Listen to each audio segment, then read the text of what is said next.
Greetings to all of you.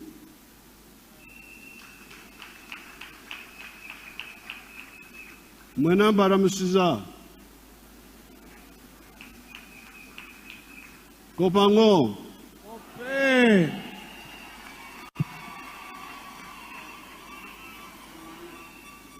Iliyo mabel. Dio maber. Ebinyera.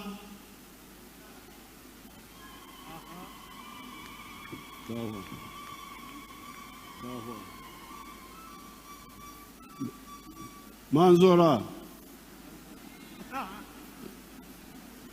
Nedi. Afoyo.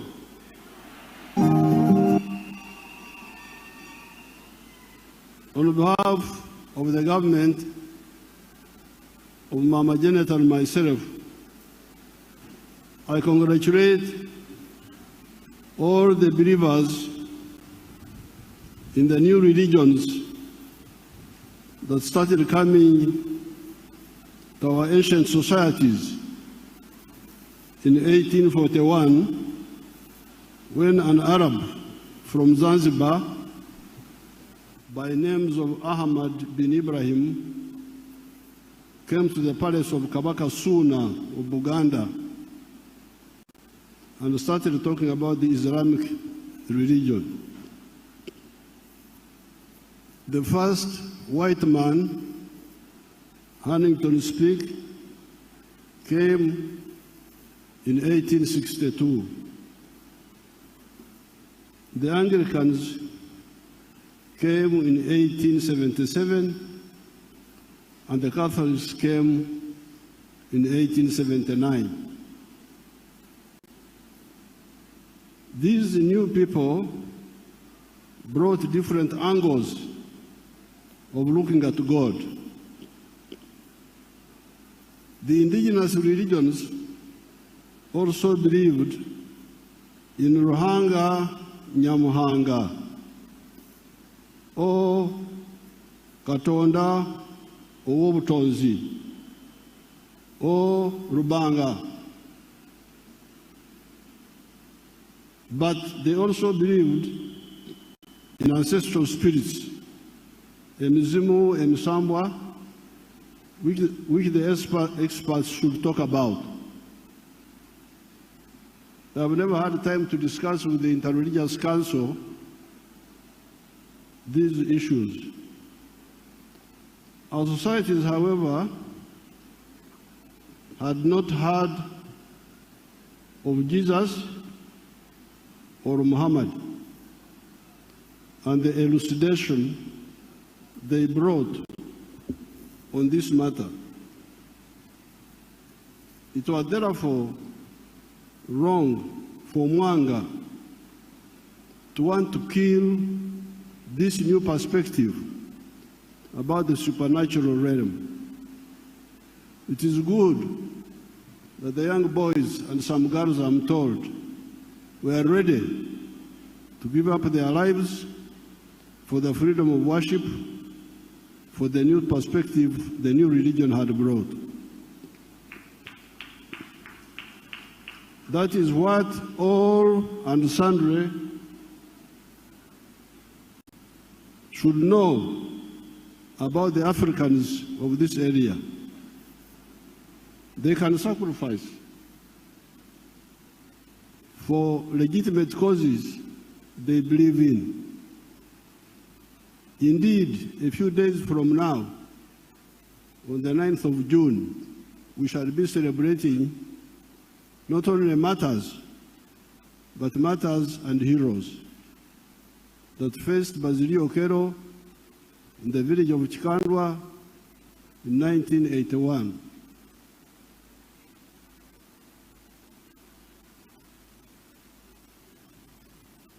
Rutamaguzi, Edidian, their leader, told them, Temulajana, Ukulajana chishi mu Uganda. Ukulajana chishi, to lament or what? To lament. That's what Rutamaguzi told his people when Basilio Kero was cutting them with panga. He told them, Temulajana, don't lament. The Nyankore would be Oktaka. Oktaka. Don't say, please don't kill me, don't kill me. That's what Rutamaguzi told them. In the old Banyankore Bahoro culture, it was common for one to commit suicide, kuita, rather than kuhemuka, to betray others or incur shame.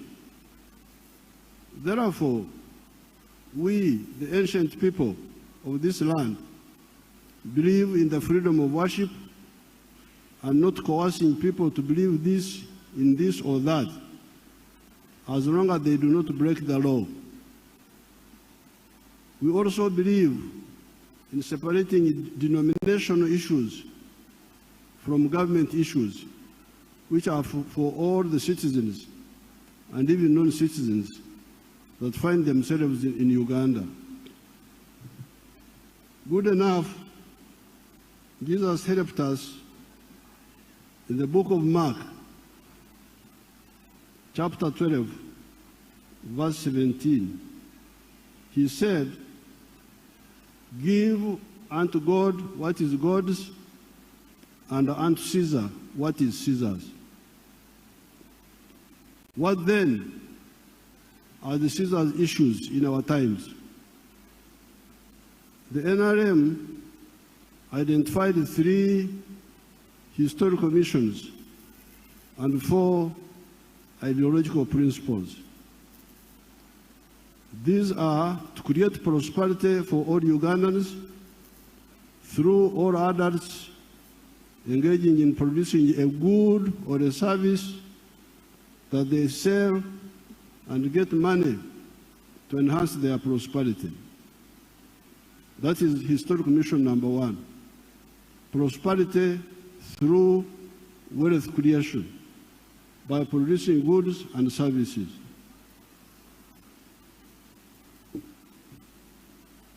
Strategic security for the whole of Africa. And number 3, using the Undugu of Africa to achieve the 2. With these 3 historical missions, the next question comes in. The question is, if all the others become wealth creators, instead of being idlers and beggars, whereby they all produce goods and services, who will buy these products and services? If all the wealth creators produce goods and services, where is the market? Who will buy these products? This is what the NRM analyzed. Are the tribal areas markets and the denominational groups markets big enough to guarantee us a lucrative selling space? Because some people spend a lot of time telling you about tribes, about the denominational differences.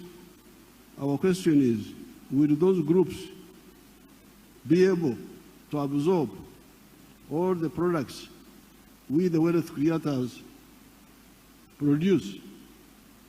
History and common sense show us that tribal and sectarian markets are not big enough to guarantee our prosperity.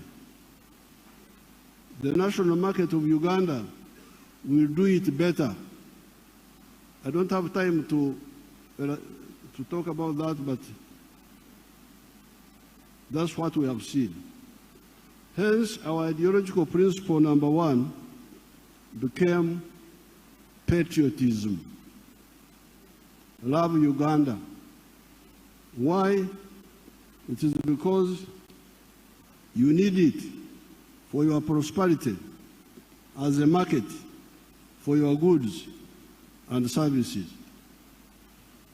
However, we soon discovered that even the market of Uganda is not big enough to guarantee our prosperity.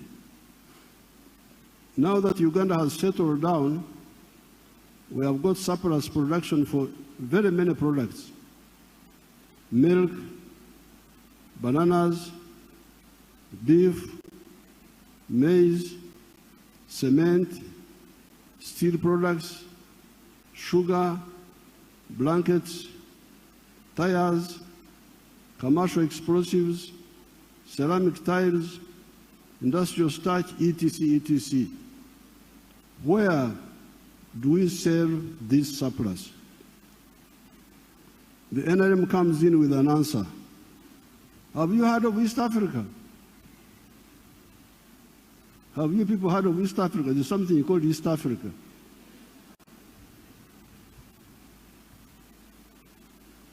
Kubanga muri mu mawanga, muri mu madini,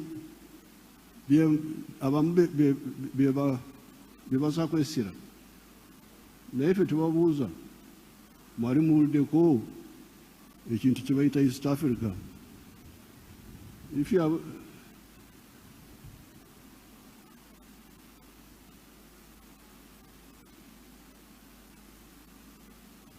have you heard of Africa? There is something called Africa. Have you heard of it? But you are busy with the tribes. You are busy with the tribes, with the denominations. Naye awo NRM webabuuliza nti bannange mwali muwuliddeko kye bayita East Africa? Ate Africa yo mwali mugiwuliddeko? Katonda yeebazibwe oba mwagiwulirako.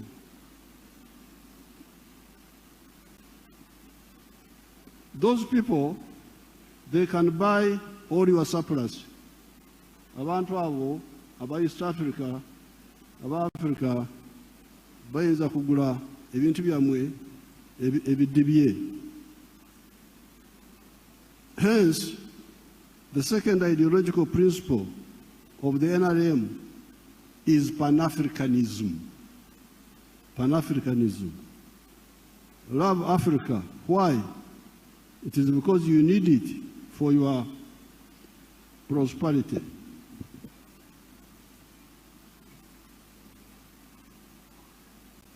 Then we add other two principles: socio-economic transformation and democracy. Therefore, our constant advice to Ugandans is never to mix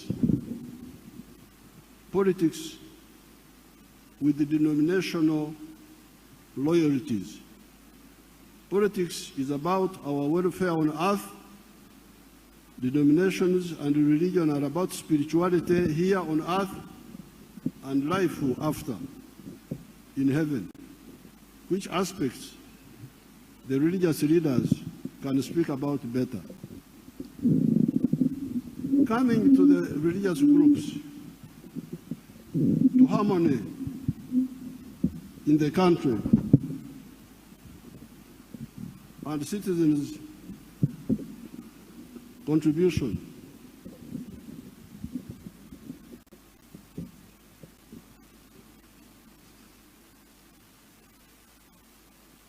Coming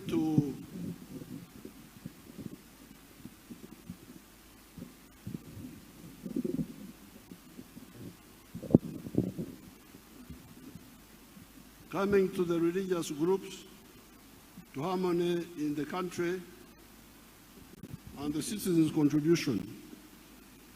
As the former president of the Scripture Union, because I was president of the Scripture Union,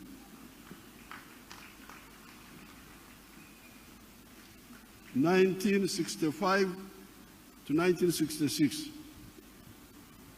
I like to quote the parable of the Good Samaritan, found in the book of Luke, chapter 10, verse 30 to 35. It says, okay, you can go.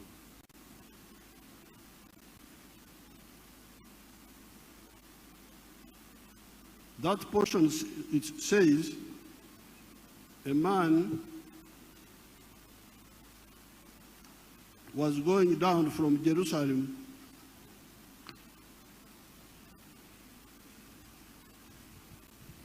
to Jericho when he was attacked by robbers.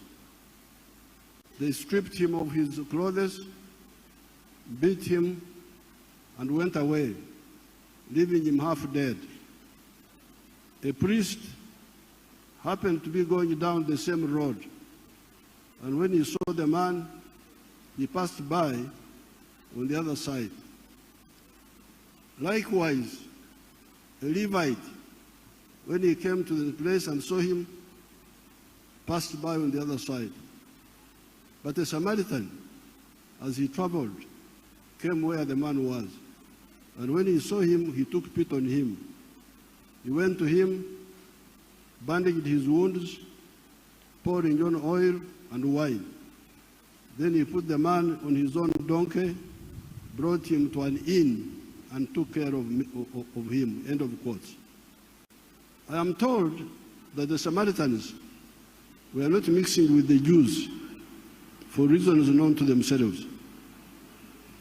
However, the Samaritan helped the injured man, while his fellow Jews, who were also religious leaders, a Pharisee and a Levite, passed him by. Bakamarabaho, bamuyitako. Jesus praised the Samaritan, which reinforces another religious teaching, which says that we shall know them by their fruits. We shall judge them by their actions. Coming to religious harmony, as a former president of the Scripture Union, I like to quote the Church of Uganda prayer book on page 207. It says that, "Let your light so shine before men," even the Archbishop Orombi quoted it. I think we had conspired by telepathy, because he also quoted it. It says, "Let your light so shine before men that they see your good deeds and praise your Father in heaven." End of quotes. Do not attack other religions to prove that you are the only agent of God on earth. Influence people by example. In the bush, I would like the Interreligious Council one day to invite me so that I tell them about what we did in the bush for 5 years. In the bush, I lived very closely with the peasants, where you had Catholics at Chijaguzo, Kasana, Anglicans, Chirema, Kufu, Busunju, Timuna, Bachwanga, Karoke, Muslims, Kangave, Kaumu, and the traditional religion everywhere. Indeed, most of the Christians and Muslims were also believers in the traditional religion. Many people don't know this. But me, I lived with the peasants. They are Christians in the morning and in the Masabo, in the night. I lived with them. I know the whole story.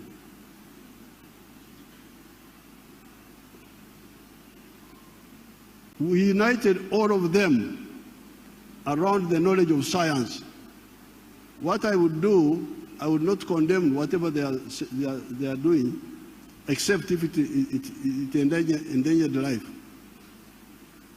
Otherwise, I would say, okay, I've heard what you have said, but now we are fighting. And fighting, you need science. Doesn't need superstition. We united all of them around the knowledge of science. A bullet kills, while prayers help, and Olumuli, a reed held by a fighter, is not protection against bullets. Because sometimes these traditional people would say, tell our soldiers, if you hold Olumuli, a reed, the bullet will not catch you. Because that is Omusambwa. We would say, no, please. You stand there and we shoot you and we see. So, we would unite them around science.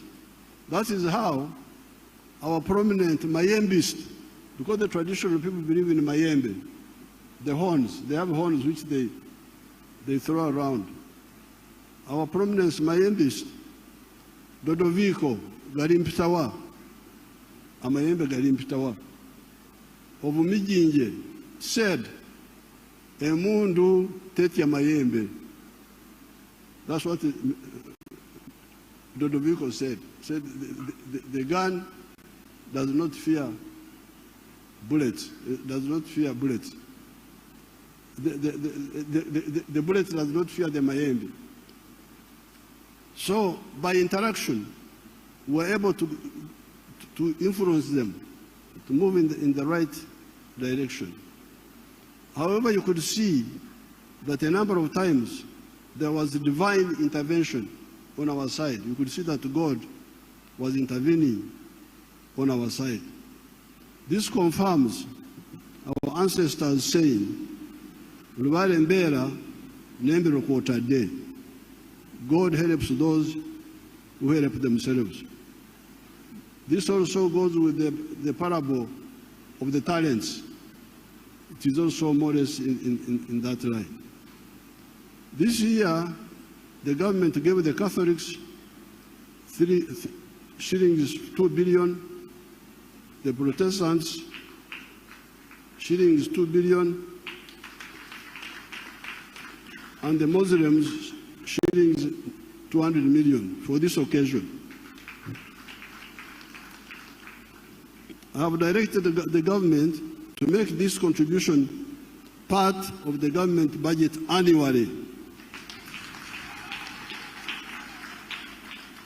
Since many Ugandans participate, I'm very happy to see all of you coming, walking, sleeping here. Very happy, very happy. We are very happy to see this.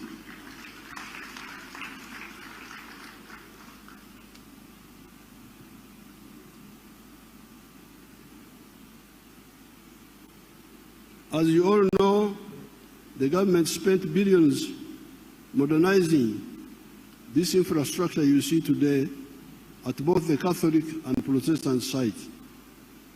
When the Muslims are ready, we shall also support them, because I'm told some Muslim followers were also killed by Mwanga. So I'm very glad that when we came from the bush, we interacted with the Cardinal Subuga and Dunstan Subuga of Namirembe, and we agreed that the 3rd of June should be a public holiday. That's how because in the past, they would celebrate the 3rd of March at the weekend, when it had already passed. But we said, no, this is a very big event. Let's have a holiday for it. Let's make it a holiday. So I'm very glad when I come and see so many of our people walking and participating and remembering those young people 140 years ago who rejected the narrow-mindedness of Mwanga and his